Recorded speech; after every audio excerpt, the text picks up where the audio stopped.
Thank you, ladies, gentlemen, and non-binary. My name is Amelia Thompson, and I am your host of today's Wurth Electronic webinar. Now, today we have a new presenter. Swaroop Vaidyanathan is a product definition engineer with Wurth Electronic. He might be a new presenter, but he has been in the industry for quite some time. Doesn't look a day over 25. It's okay. In just a moment, Swaroop is going to present 15-watt multi-output offline flyback transformer design.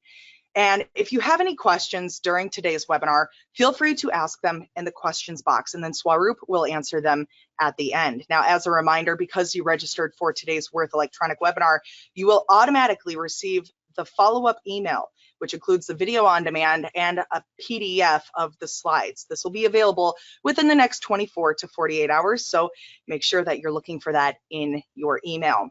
Also, make sure you register for our next webinar. It is the final webinar of April 2021. Elazar Falco returns to present designing buck converters with multiple isolated outputs. It's coming up next week, April 28th. That's a Wednesday at 9 a.m. Central. Register online at www.we-online.com/webinars. And a huge thank you goes out to our exclusive sponsors over at Digikey Electronics. So thank you again for joining us. Here is Swaroop Vaidyanathan presenting 15-watt multi-output offline flyback transformer design. Thanks, Amelia. Hello, world.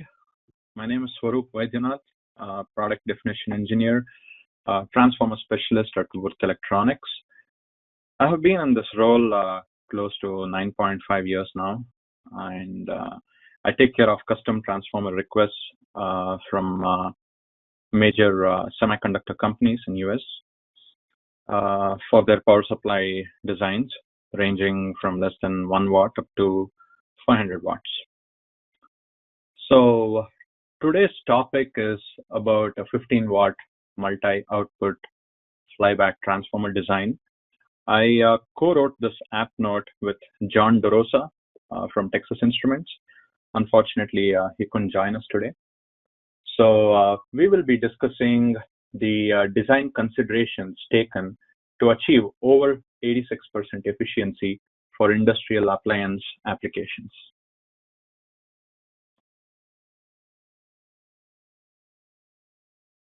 So here is the agenda for today. We'll be briefly visiting about the PMP 21927 Texas Instruments design, and then go over the flyback transformer parameters. We'll be getting a little mathy and calculate duty cycle, turns ratios, current sense resistor calculation, primary and secondary peak currents, primary inductance, primary and secondary RMS currents, and selection of the core and the bobbin. We'll go over the construction and the transformer wire sizes, estimate losses.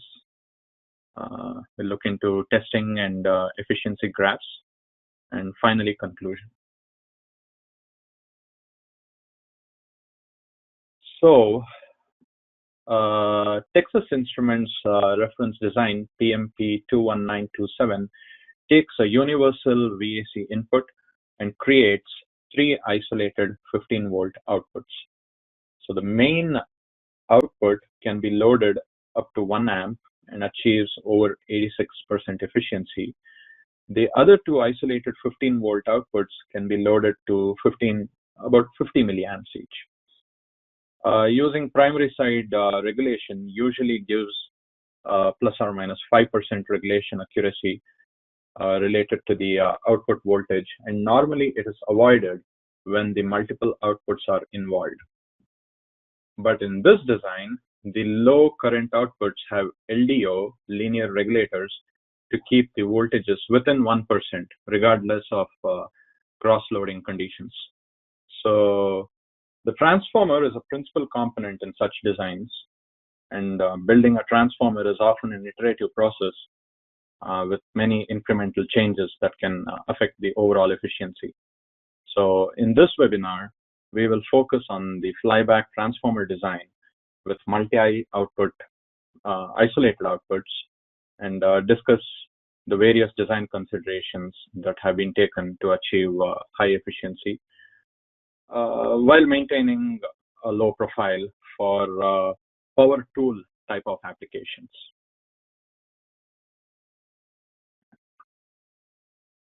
So here are the transformer design parameters. So we have an input voltage range of 85 to 265 VAC, output of 15 volts at 1 amp, output 2 and output 3 at 15 volts at 50 milliamps. That's after regulation. We have an auxiliary winding, 18 volts at 20 milliamps. Frequency is about 70 to 80 kilohertz. And for this design, we will be meeting UL 60950 with reinforced insulation. And this transformer runs in DCM mode.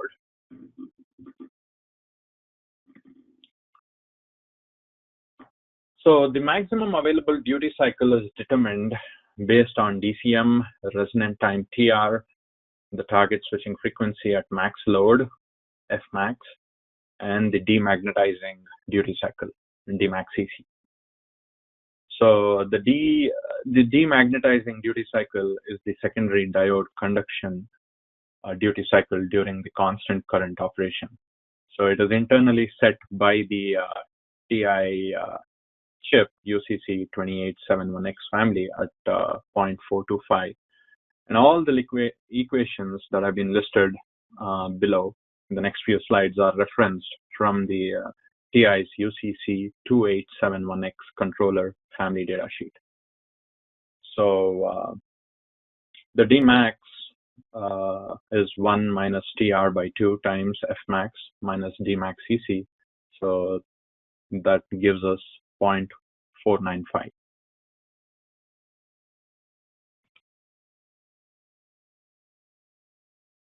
Next, we'll look into the primary to secondary turns ratio.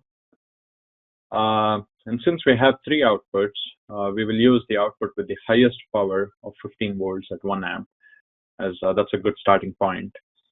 And the maximum primary to secondary turns ratio, NPS1, is calculated at the maximum frequency at full load, along with the estimated DCM resonant time.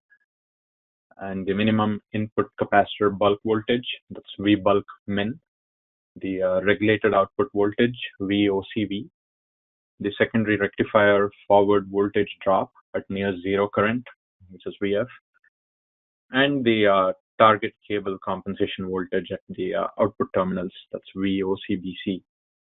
So this is the equation. NPS max is Dmax times V bulk min by the Dmax CC times VOCV plus VF plus VOCBC. So substituting all these values, we get 6.3, and we will round this down to 6. So that's the primary to secondary turns ratio for this design. We'll now look into the secondary windings turns ratio. So the turns ratio of the additional secondary windings is based on the regulated secondary, and that can be calculated using the V out S2 plus VF by V out S1 plus VF. So that gives us 1.11. And since the turns ratio for the secondary 3 is the same as secondary 2, so with the actual turns, so we just round that up to the next full turn. With now we'll look into the auxiliary windings to secondary windings turns. So the bias supply from the auxiliary winding is used for voltage sensing and powering the IC. Hence, the winding is kept on the same side of the bobbin as the primary winding. The aux winding also operates at the same time as the secondary windings. So this turns ratio, NAS1, is calculated using the bias supply under voltage lockout, the UVLO voltage, which is 7.35 volts. And again, this is a device parameter. The auxiliary rectifying diode forward voltage drop of 0.7 volts, the minimum desired output voltage during constant current mode, which is VOCC at 6.09 volts, and the forward voltage drop of output rectifying diode at 0.5 volts. There is additional energy supplied to VDD from the transformer leakage inductance, which allows a lower turns ratio to be used in many designs. So substituting all these values, we get 1.22 as the aux winding to secondary windings turns ratio. Next, we calculate the current sense resistor. So the transformer turns ratio and UCC 2871X, constant current regulating voltage, determine the current sense resistor for a target current of 1.3 amps. As not all of the energy stored in the transformer is transferred to the secondary, the efficiency term is included. And at the design phase, we can assume 3.5% of leakage inductance, about 5% of core and winding losses, and 1.5% of bias losses, for an overall transformer efficiency at 90%. So the RCS, current sense resistor, can be calculated as VCCR times NPS1 times square root of eta by 2 times IOCC. So that gives us a value of 0.75 ohms.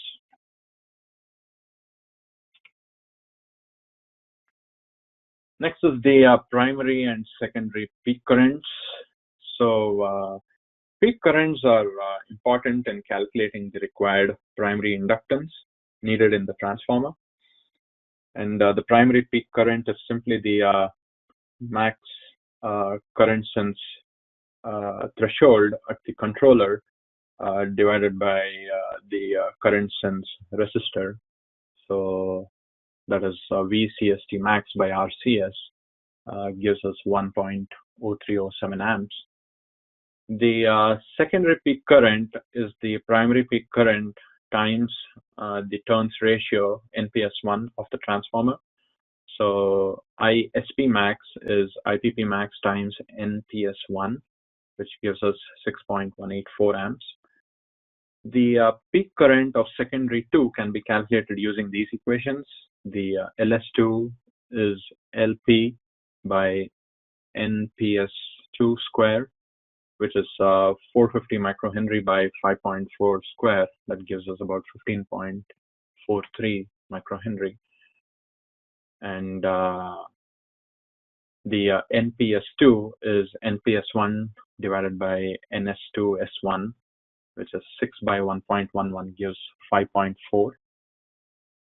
And the power at O2 is the same as P at O3, which is 16.7 volts, the output, times 50 milliamps, which is 0.835 watts. So the I peak S2 is given by square root of 2 times PO2 by F max times LS2, which gives us 1.16 amps.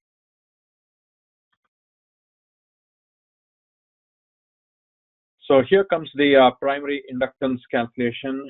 I know I did mention the primary inductance on the previous slide, but I wanted to keep both the primary and the secondary peak currents on the same slide.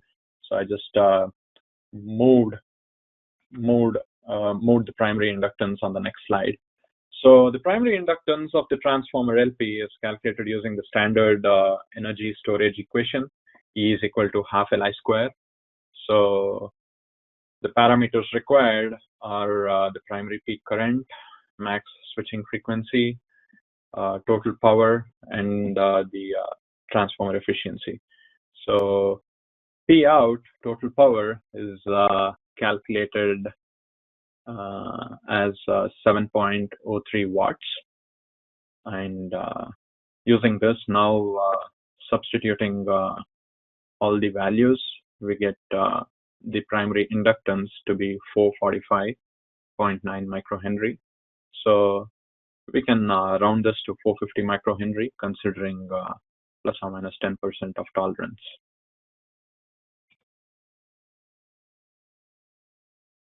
So now we'll look into the RMS currents calculation. The primary and secondary RMS currents are important to find the right wire sizes in the transformer.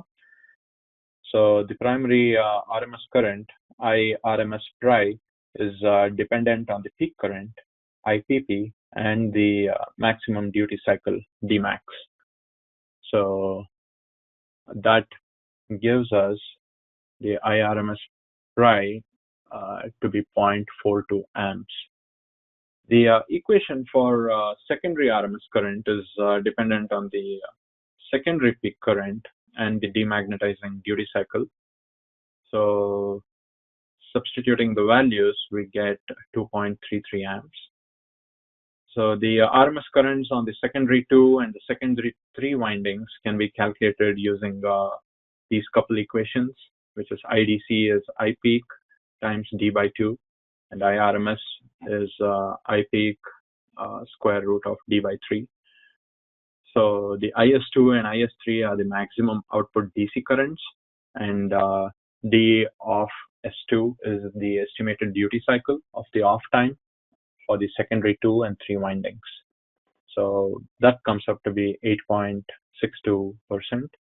So now that we know the peak current and duty cycle, we can calculate the total RMS current for the second and third windings, and then divide it by 2 to get the individual RMS currents. So IRMS sec 2 is I peak S2 times square root of D offset of S2 by 3, which gives us 0.20 amps. So now we have to pick the core and the bobbin. So for power applications below 500 kilohertz, manganese zinc material is preferred as it performs well, and it has a permeability of 2000 to 2500. The TP4A core material is used in this design, and its saturation flux density is 390 millitesla at 100 degrees Celsius. So calculating the total input power, Pin, this is just P out by the efficiency, which is 18.92 watts. So now we will use this below equation that has been derived from switching power supplies A to Z by Sanjaya Maniktala. So this equation gives us the effective volume of the core. So core volume V in centimeter cube is 31.4 times Pn times mu by Z into frequency, max frequency times B sat square times R into 2 by R plus 1 square. So the relative permeability mu R is set to 2000, and the max flux density is set to 300 millitesla. And one of the most important considerations in flyback transformer design is not to saturate the transformer. So the core air gap Z, the AL no gap by AL gap is set to 10, and the current ripple ratio R, which is the peak current, the ripple current delta I to I is set to 0.4. So using all these, substituting all these numbers, we get 2.37 centimeter cube. So from the custom capabilities catalog, by Wurth Elektronik, the core volume of an EFD25 package is 3.3 centimeter cube, and the core volume of an EFD20 is 1.46 centimeter cube. Hence, we'll choose EFD25 through-hole package as it meets the core volume criteria and the other requirements, such as a low profile height, an extended rail to meet the safety standards and the reinforced insulation, and also the 12 pins that are needed for this multi-output design.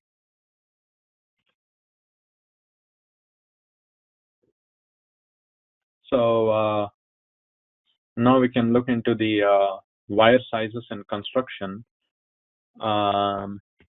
So based on thermal considerations, we choose the current density J to be 10 amps per millimeter square, as mentioned in the book Optimal Design of Switching Power Supply by Zanio, Shah et al. The wire sizes are selected as below. So the primary wire is RMS primary by this current density term J, which is 0.42 by 10 amps per millimeter square, which gives us 0.042 millimeter square, and the equivalent is 0.23 millimeter diameter. For the secondary windings, it is again the IRMS secondary divided by the current density. So that gives us 2.33 by 10 amps per millimeter square, which is 0.233 millimeter square, which is an equivalent diameter of 0.54 millimeter. So we need to choose the wire diameter to be less than twice the skin effect depth for proper utilization of copper. So the skin depth at 100 degrees in millimeters can be calculated as 76 by square root of the frequency, the max frequency. So 76 by square root of 80,000 gives 0.269 millimeters. So the wire diameter should be less than twice the skin depth, or 0.538 millimeter. So it's basically twice that 0.269. So taking all these parameters into consideration, a 28 gauge wire is chosen for primary and aux windings, and a 23.5 gauge is chosen for the secondary windings. And whenever wire sizes needs to be picked, thicker wire is preferred, as it provides lower resistance. And for low current secondaries, the 2-3 38 gauge wire is used. So yeah, this figure shows the construction of the transformer, the various layers. So since there are more turns on the primary side, the primary is split to get better coupling and decrease the overall leakage inductance. So half the primary winding is wound first, followed by the 15 volt 1 amp secondary winding, and both the 16.7 volt 50 milliamp secondary windings. The aux winding is wound next, and finally the other half primary. So there are layers of tape separating each winding, and triple insulated wire is used on the 3 secondary windings, and the standard magnet wire is used on the primary and aux windings. So this is done for 2 reasons. First is to keep the cost low, as the triple insulated wire is more expensive than magnet wire, and there are fewer turns on the secondary windings. The second reason is to reduce the overall fill rate. So the creepage and clearance distances are met as defined in the UL 60950 for reinforced insulation. So we meet about a working voltage of 265 VRMS and over voltage category 2 and a pollution degree 2 environment. So,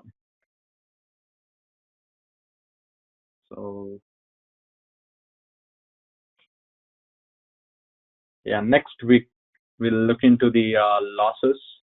So the core loss can be estimated using this figure. Since this application uses a unipolar waveform and the above chart is applicable to bipolar waveforms with Dmax as peak to peak, we must divide the magnetic flux density by half to use this chart. So we previously chose a max magnetic flux density of 300 millitesla. So dividing this by half gives us 150 millitesla. So using the 100 kilohertz curve from the above chart, which is this. So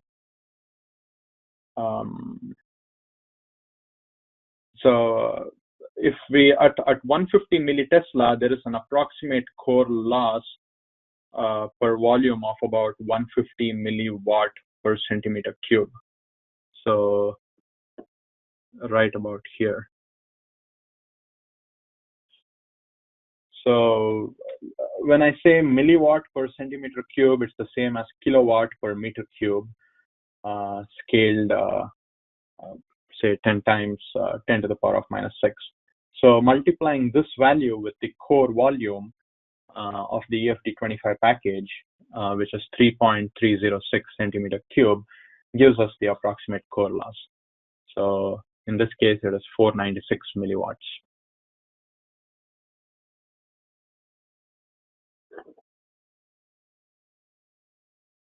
So the simple, now looking into the copper losses, the copper loss is estimated using the I square R loss. So the RMS currents were already calculated previously. So the copper loss gives us 381 milliwatts. So the total transformer loss is core plus copper loss, which gives 877 milliwatts.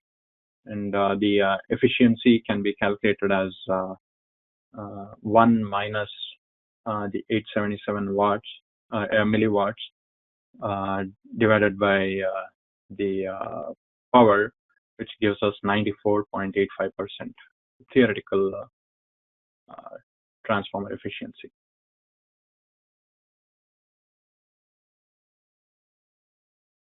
So to calculate the theoretical temp price, a simple and fast estimate of temp price can be made by looking up the RTH of the core, which represents the temperature rise for 1 watt of losses.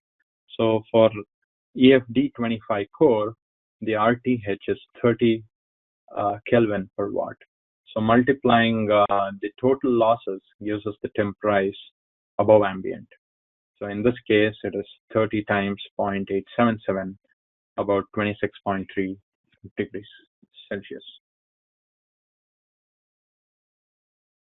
So now we look into the testing and the efficiency graphs. The overall board efficiency was measured by loading the main 15-volt output. The other two 15-volt outputs were loaded to 50 milliamps and kept in regulation using LDOs. So the data is on the left side, and we plotted an efficiency graph for the 120 VAC input. We do the same exercise with a 230 VAC input.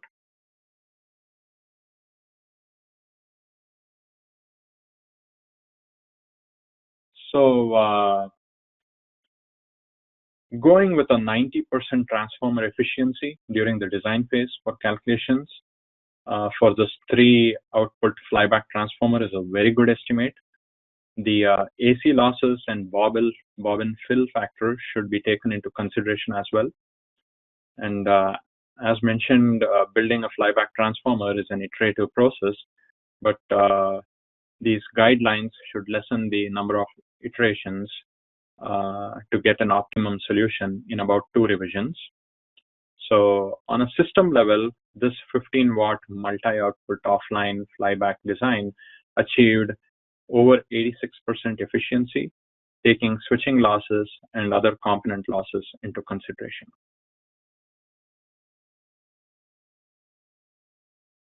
So that brings me to the end of my presentation. We can take a couple of questions. Okay, so the first question is, what are the different losses in a transformer? So we have core losses and copper losses, as we calculated before on our slides. And with core losses, we usually have the DC loss, which is the rho L by A, and the AC losses, which can be contributing from skin effect, proximity effect, eddy currents. And with core losses, we usually are talking about the hysteresis loss. The B is equal to mu H. So greater the area, usually higher is the energy loss. And AC losses due to eddy currents. So those would be all the types of losses. Okay, second question, is UL 60950 still relevant? Good question. The actually IEC 62368 is the new standard, and it supersedes UL 60950 since December 2020. I wrote the ZAP note maybe at the start of 2020, so we stuck to UL 60950. Well,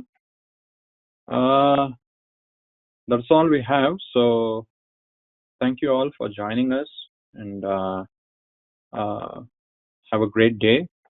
Feel free to send us your questions, and we'll definitely get back to you. Over to you, Emilia. Okay, thank you very much, Swaroop, for presenting, and thank you for joining us for today's Wurth Electronic webinar on 15-watt multi-output offline flyback transformer design. I did see some questions coming in. We did run out of time, but don't worry. You can always ask your questions at our email here, the number 4 you at we-online.com. That's here for you at we-online.com, or simply reply to the follow-up email. Because you registered for today's webinar, you will automatically receive the video on demand and the presentation slides in an email from here for you at we-online.com within the next 24 to 48 hours. Now, if you want to stay up to date on our upcoming webinars, you are more than welcome to follow me on LinkedIn. My name is Emilia Thompson. You can also follow our Wurth Electronics pages on LinkedIn, Facebook, Twitter, Instagram. We are everywhere a millennial would want to be. Simply look for Wurth Electronics and we_online. That is our headquarters in Waldenburg, Germany. Next week's webinar, make sure you're joining us. Elazar Falco returns for designing buck converters with multiple isolated outputs. That's coming up on April 28th. Register online at we-online.com/webinars. Thank you for joining us today. I will talk with you later.